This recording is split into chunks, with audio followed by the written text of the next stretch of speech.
chegando com mais um Sala de Entrevistas e que bom que você está recebendo a gente novamente na sua casa.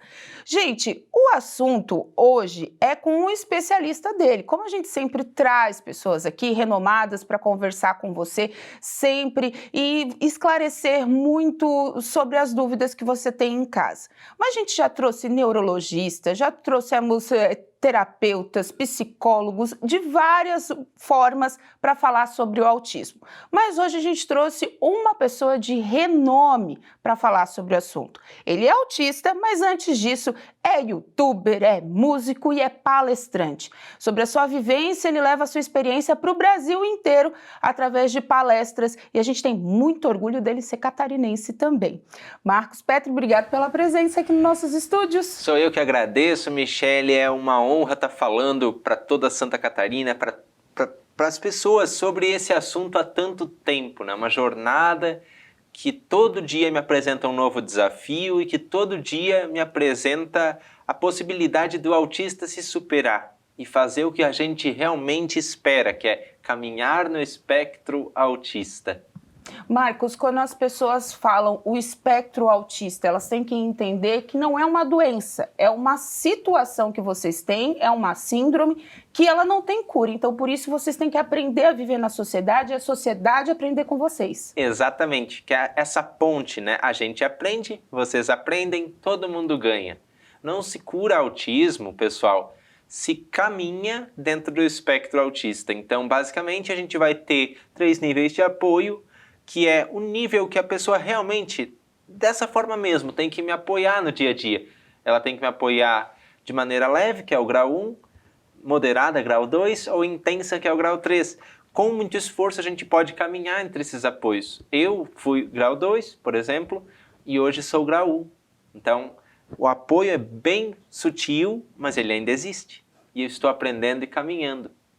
O Marcos tem 30 anos, né? Quando a gente fala de autismo, há 30 anos era uma incógnita. Ninguém sabia o que era, para falar a verdade, né? Tinha várias denominações, menos autismo.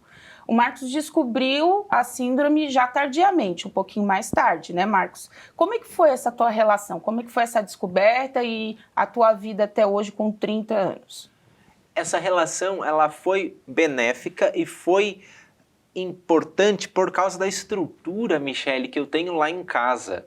Porque quem descobriu junto a mim, quem na verdade fez a frente desse processo, meu pai e minha mãe, porque eu não venho só do autismo, eu venho de uma lesão cerebral e problema de coração, então se adaptou muita coisa lá em casa e foi se percebendo que o autismo era uma questãozinha a mais, uma forma diferente talvez de eu viver.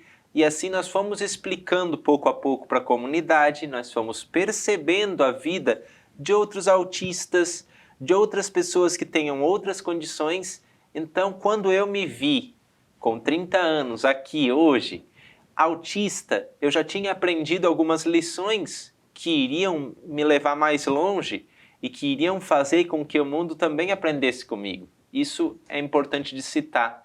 A importância da família nesse processo. Não é o autista sozinho, é o sistema que apoia ele. Com certeza, Marcos. E a gente vê crescendo o número, eu estou falando nesse assunto e qualquer coisa a gente muda também se tu não quiser continuar nele, o número de pessoas que estão em busca de um laudo de autismo. Tanto para criança quanto hoje para adulto, para, vamos dizer, para se ter benefícios desse laudo. Como é que o Marcos vê isso? Olha só, Michele, eu não vou fugir dessa questão porque ela é importante e talvez tu seja uma das únicas entrevistadoras que eu já tenha visto falando desse tópico, nesses termos, né?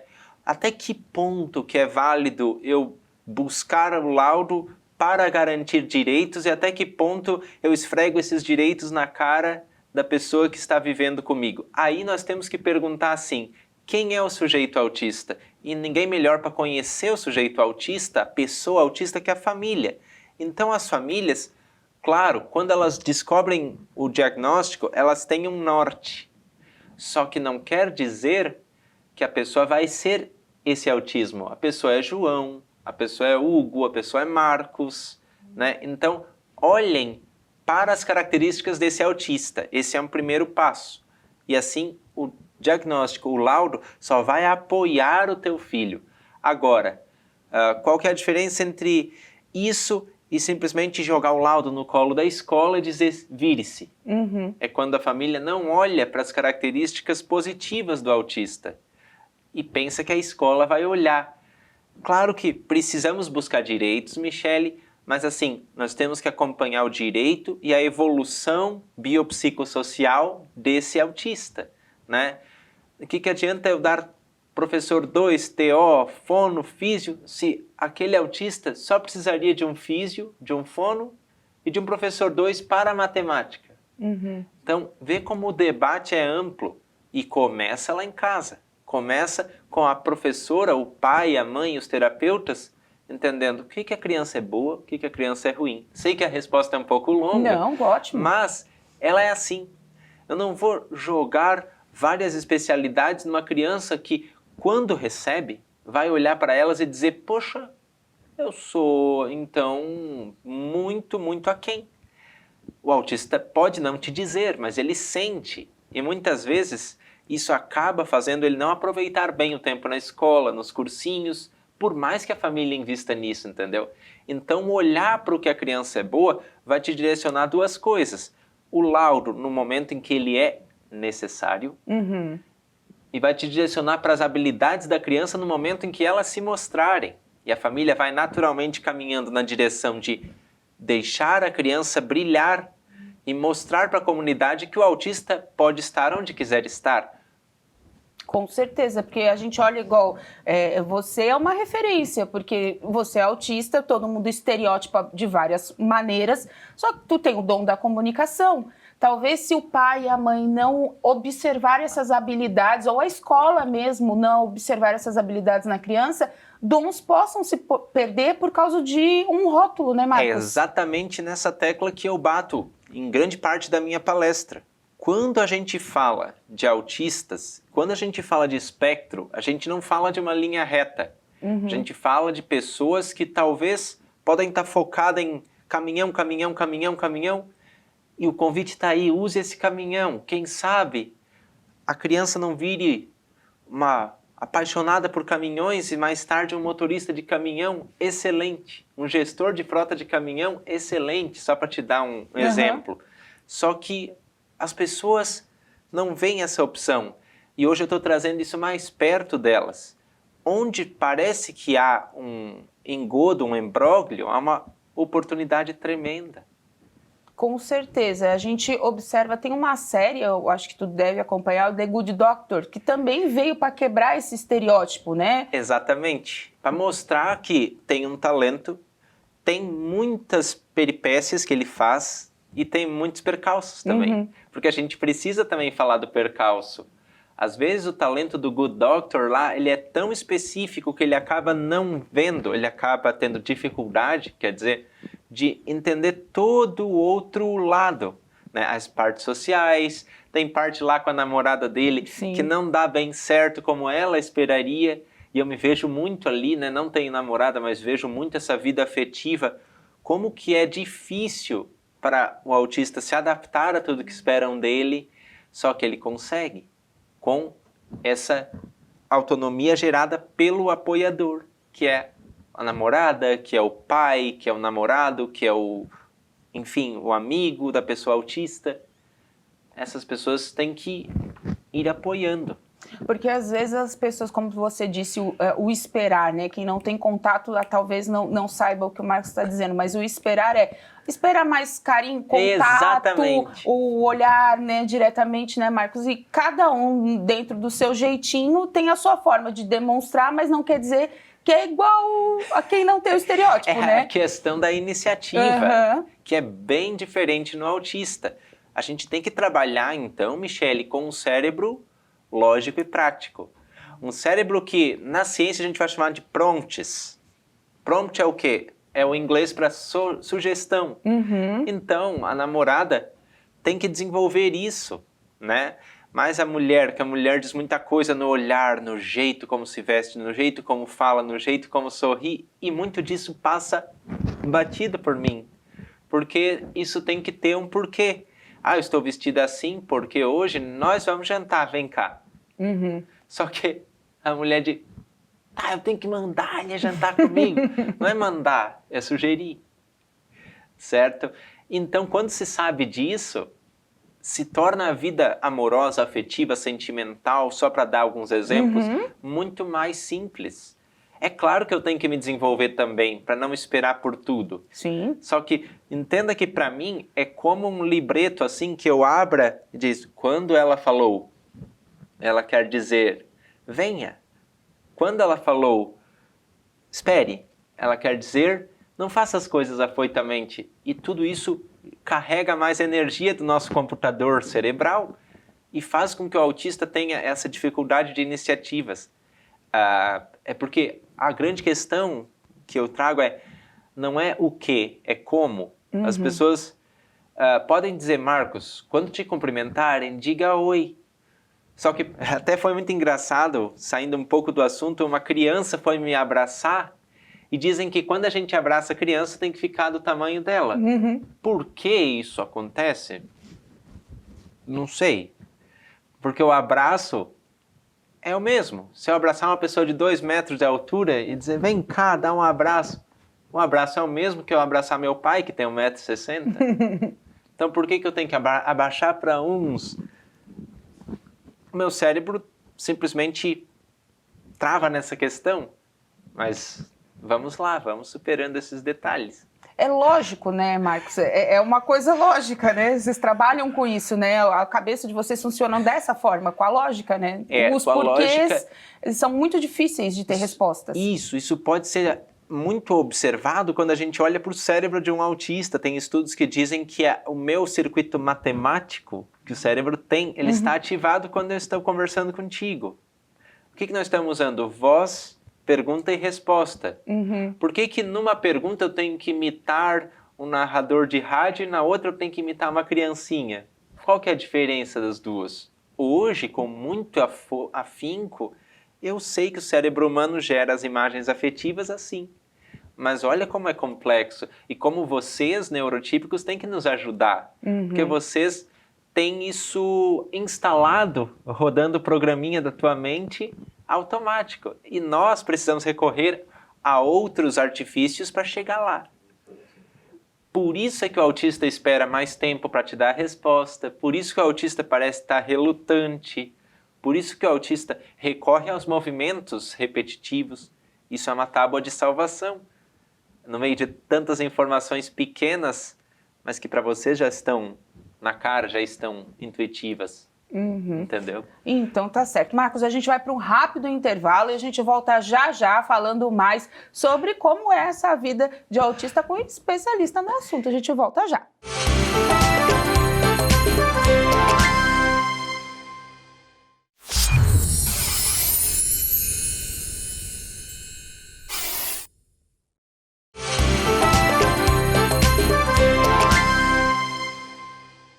De volta com o nosso Sala de Entrevistas. Hoje a gente está conversando com o Marcos Petri, ele que é músico, que é palestrante, é autista e está dando essa aula para a gente de como é ter o espectro, mas também como é conviver com todo mundo normalmente, porque é isso que a gente quer, trazendo informações para você. Lembrando, se você perdeu o primeiro bloco, não fica triste, vai ficar todo disponível no nosso canal do YouTube, /TV Primavera Criciúma. Ô Marcos, como é que começou essa relação Marcos-palestra? Assim, um dia saiu de casa e resolveu palestrar para todo mundo? Como é que foi? Na verdade, foi uma coisa muito interessante, porque foi um chamado a desenvolver uma prática que conscientizasse os alunos da escola onde a minha tia era diretora. Na época, isso foi um pouquinho ali em 2016, talvez um pouco antes, para conscientizar práticas de bullying, né? Porque sofriam muito, não só os autistas, mas as pessoas com deficiência. Aí eu fui chamado, porque a minha tia sabia da minha história, lá no canal Diário de um Autista, que veio um pouco antes, contando o meu dia a dia. Então ela disse, faça isso na escola. E aí eu comecei a palestrar nas escolas, em seminários, em formações de professores, cursos. E agora eu pego mais a parte de pais, mães de autista.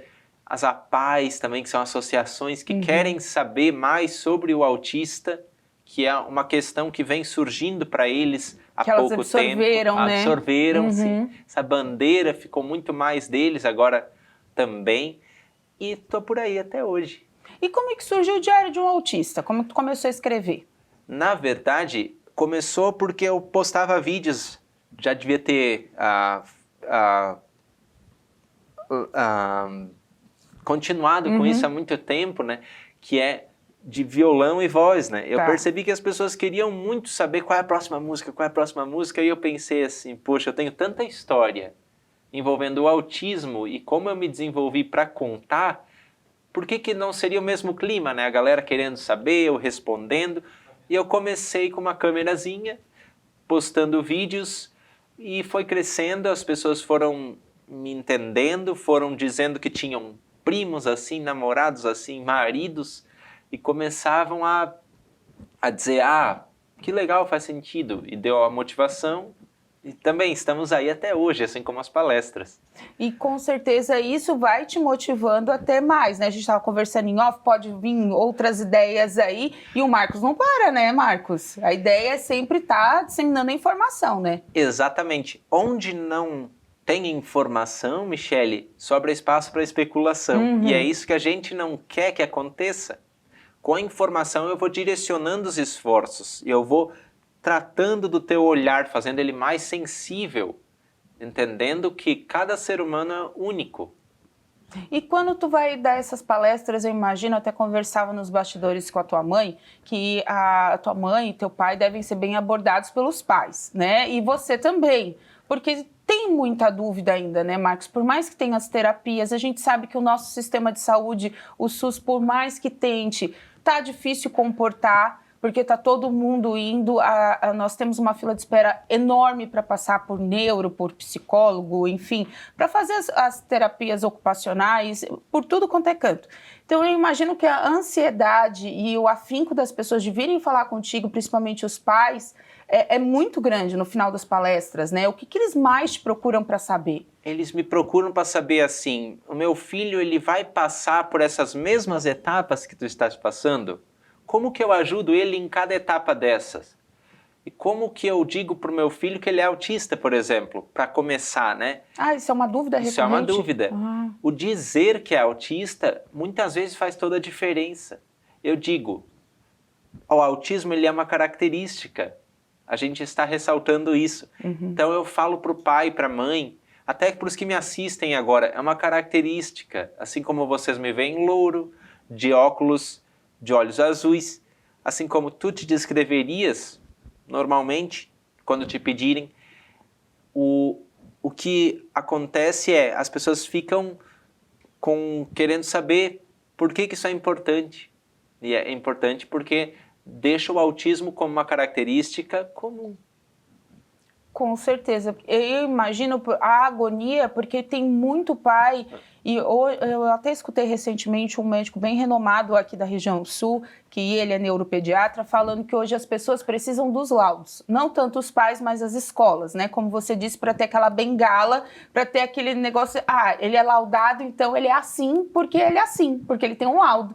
Não porque a gente precisa dar um apoio, enfim. Então eu imagino a agonia dos pais que vão fazer testes na internet, que vão procurar outros tipos de caminhos para descobrir se o filho é não autista, a não ser um médico, porque não tem essa assistência, né, Marcos? Eu imagino esse afinco dos pais no final de uma palestra tua. Sim, e eu também imagino.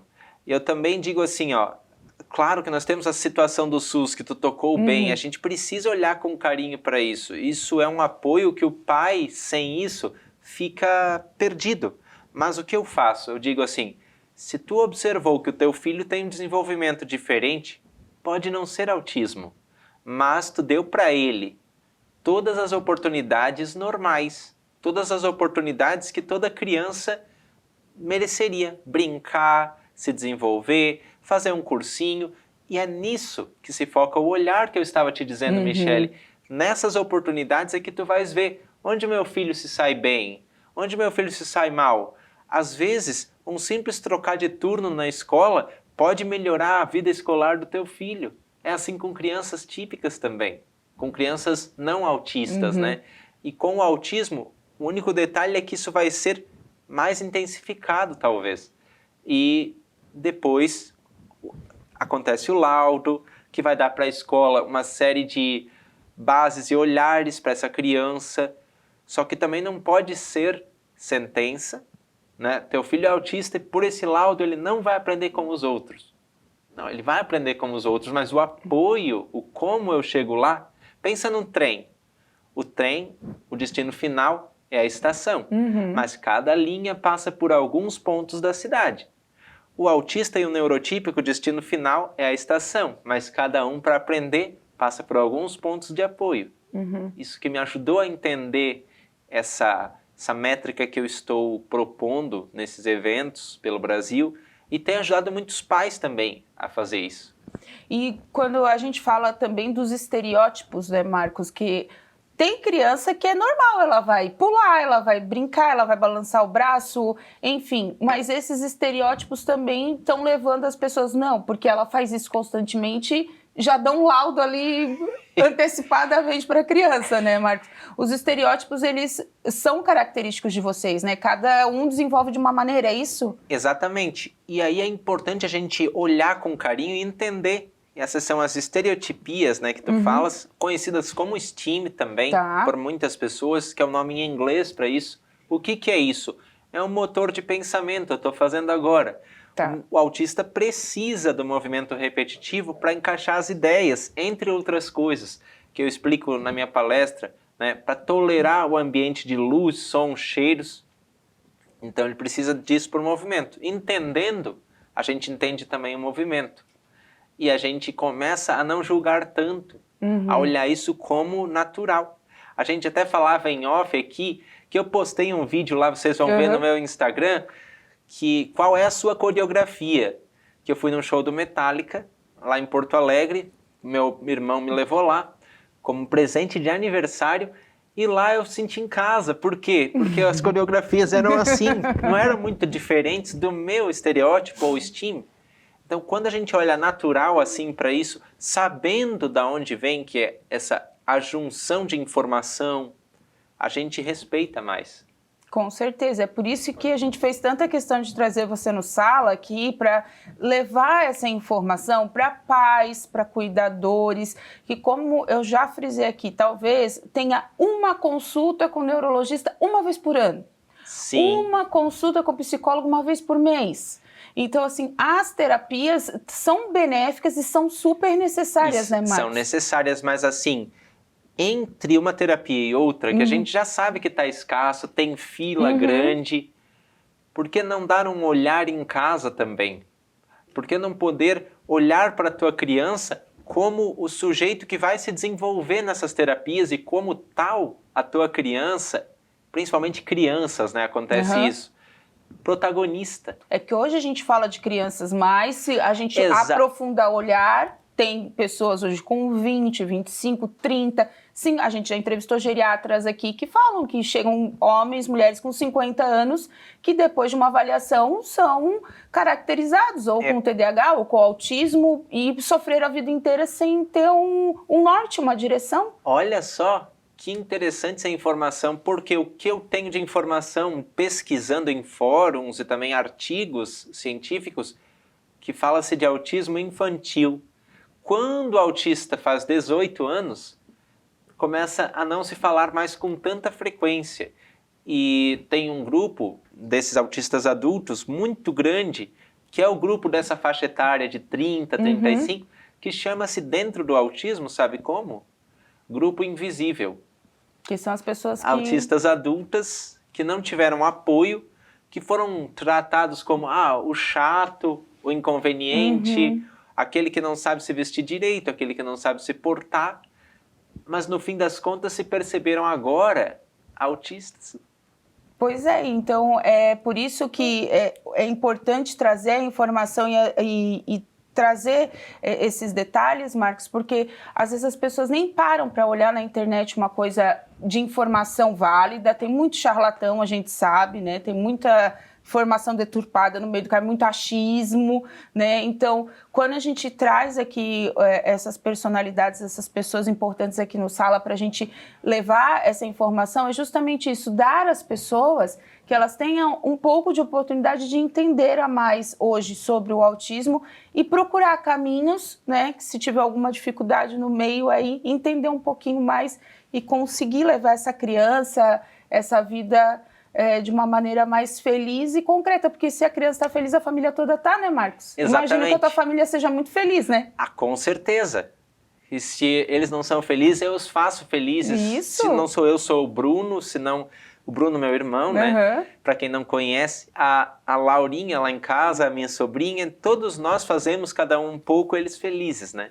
Só que a minha parte hoje está se florescendo, né? Eu consigo dar agora feedbacks para eles que mantém essa felicidade constante. Com certeza, Marcos. Eu vou te agradecer muito mais uma vez por todo o carinho e ter vindo aqui. Eu sei que tu veio de várias palestras, né? Vai para novas palestras, percorre o Brasil inteiro. Durante todo o programa apareceu o Instagram, o site do Marcos para você entrar em contato para as palestras. O Insta dele tem bastante novidade, tem que movimentar mais, ele já falou, mas vai trazer mais coisas. E só para a gente fechar, como que nasceu o dom da música? Como descobriu? É o meu hiperfoco. Os autistas têm os hiperfocos, gente. A gente fala do mundo como ele é para nós, Michele. Ele é tão cheio de informações que ele chega a te parar no teu pensamento. Porque o autista processa muitas coisas ao mesmo tempo. É luz, é cheiro, é som, é tom da voz, é cor do cabelo. Todos esses detalhes que para vocês não significam muita coisa. Eles passam, né? Eles passam, mas o autista fica com aquilo na mente, cozinhando, vamos dizer assim. E o hiperfoco é o quê? É a tua válvula de escape. É de todos aqueles processos, de todas aquelas situações, tu pegas uma. E para mim é a música. Quando a minha mãe descobriu que eu cantava várias músicas, como ela diz, tem 200 músicas no HD, mais que isso, né, mãe? Ela começou a investir em mim, me levar para ser visto pela comunidade, que eu tinha essa condição, mas tinha um talento também para mostrar. Eu comecei a cantar cedo, de 6 anos para 7, até antes. E depois toquei um pouco de piano, um pouco de bateria, não gostei, voltei de novo, comecei a tocar violão, depois guitarra, piano. E hoje eu componho algumas músicas. Hoje eu estou prestes a aprender um pouquinho de viola caipira, que eu peguei uma viola para mim. Eu gosto muito de instrumentos, a música faz ser mais fácil todo esse mundo que nós falamos de sentimentos humanos, porque a música é sentimento. Com certeza, Marcos. Mais uma vez, muito obrigada de coração por ter vindo aqui, por ter dividido tua experiência com o nosso público, que você tenha muito mais palestras para levar todo esse carinho, esse conhecimento para mais pais, crianças, enfim, do Brasil inteiro. Obrigado novamente. De nada, sou eu que agradeço ao Sala de Entrevistas por ter essa porta aberta, por ter esse olhar tão aprofundado para o autismo e para todas as outras condições, né? Vocês entrevistam muitas pessoas, muito bacana o teu olhar, Michele, como essa pessoa que propõe o debate, com palavras fáceis, leves, entretendo a família que está assistindo agora, para que ela se sinta empoderada, se sinta chamada, mas também se divirta, dê uma risada nesse processo, porque rir é muito bom. A gente faz campanha, a gente faz conscientização, mas a gente ri, a gente chora, a gente aprende, porque a gente é ser humano. Com certeza. E o autismo não é para doer, é para viver, né, Marcos? Exatamente. Essa eu vou marcar no meu caderninho de citações. Talvez passe lá no meu Instagram. Autismo não é para doer, é para viver. Isso aí é um lema, né? Sim, na nossa vida. Com certeza. Que a gente vê muita gente quando recebe aquele laudo de autismo, dói, chora, não aceita, enfim, que o filho não é isso. Mas não é para viver aquilo ali, o filho vai viver igual, é só levar, né, Marcos? E dar aceitar. Os apoios certos, nas horas certas, e aceitando a gente inclui. Então tá certo, gente. Esse foi mais um Sala de Entrevistas. Quem perdeu vai ficar tudo disponível no nosso canal do YouTube, depois também no nosso Instagram. A gente coloca lá, /TV Primavera no canal do YouTube, @TV Primavera no Instagram. Tudo disponível para você, esse papo super interessante para você compartilhar bastante, porque aqui é informação de verdade para você aí acalentar muitos corações, com certeza, com essa entrevista do Marcos. E siga ele também nas redes sociais, porque lá você esclarece muitas dúvidas sobre esse mundo dos autistas. Eu volto no próximo programa. Obrigada pela presença mais uma vez e até lá.